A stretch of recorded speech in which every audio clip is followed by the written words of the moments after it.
Welcome to the last chapter of our midterm coverage. We have chapter 5, Biosocial and Evolutionary Theory of Crime.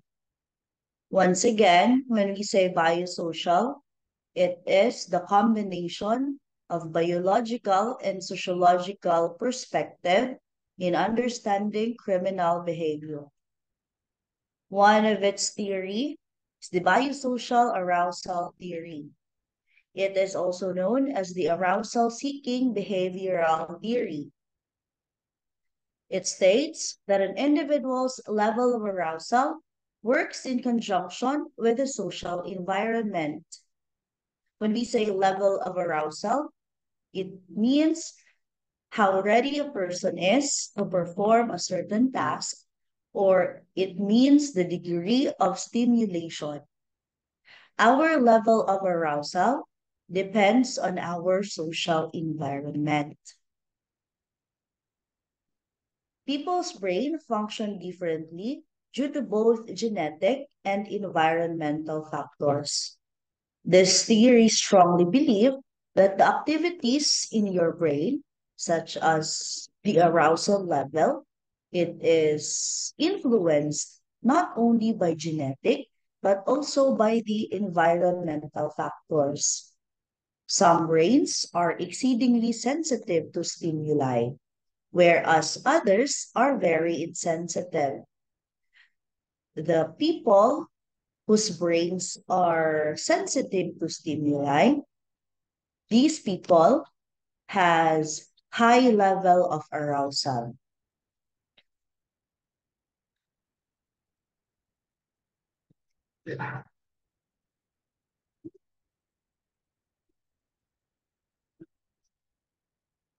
While these people who are insensitive or they do not easily get aroused by stimuli, these are the person who has low level of arousal.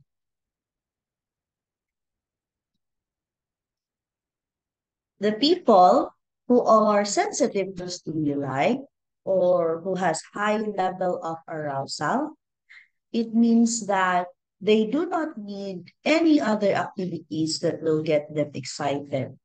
Normal activities, just like reading, doing sports, those are normal activities.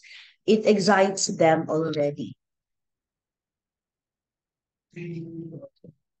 While those person who are insensitive to stimuli or has low level of arousal, they need more activities that will excite them. So what are these activities that will excite this low level of arousal people? Do normal activities give them excitement? No, it does not give them excitement anymore. That is why they are very prone to committing criminal activities.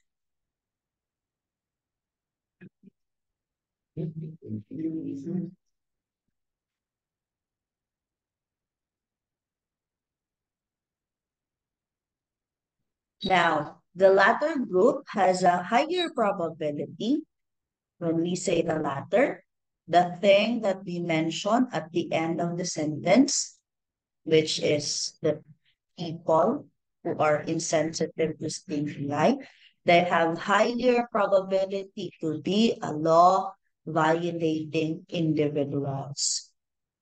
The former, okay, the thing that we mentioned earlier in the paragraph, which are the people that are sensitive to stimuli or those high level of arousal, they have a low chance. Hindi sila, we cannot consider them as person will engage in law violating behavior. Since, as mentioned earlier, these are the people who are easily gets excited to normal activities.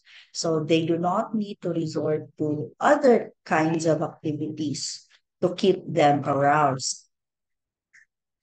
Again, bottom line, the biosocial arousal theory believed that people who have low level of arousal are more prone to commit crimes.